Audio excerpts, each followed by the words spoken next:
Après le discours du président François Mitterrand à la Baule, les chefs d'État africains se sont attelés à appliquer les directives de la puissance coloniale.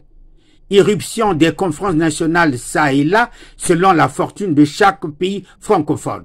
Le Congo, ne restant pas en marge, a ouvert les portes du pays à cette messe nationale qui débouchera sur le multipartisme. La République du Congo est appelée à expérimenter la mise en marche de la démocratie.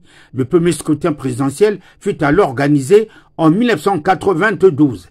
Cette élection, qui figure parmi les premiers scrutins africains d'après la Baule, donc de l'ère démocratique pour certains pays, a prouvé que le Congo est un des meilleurs élèves dans l'application des principes de la démocratie.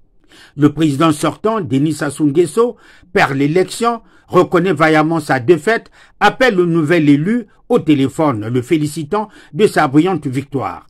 En effet, Pascal Lissouba, avec 61,32%, bat Bernard Kolela, qui ne réalisera que 38,68%.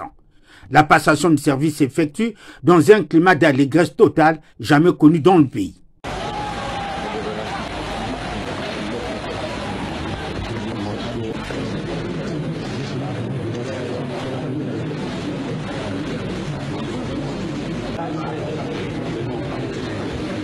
Un jour comme celui-ci mérite d'être fêté. Nous nous sommes félicités d'abord de ce résultat, parce que notre peuple, notre pays, c'est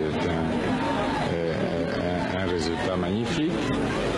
Et naturellement, je félicite encore une fois le président Lissouba et je souhaite tout le succès dans cette entreprise qui n'est pas simple non plus.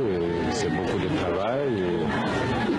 Il faut beaucoup de santé et de volonté, d'engagement pour relever de nombreux défis devant nous.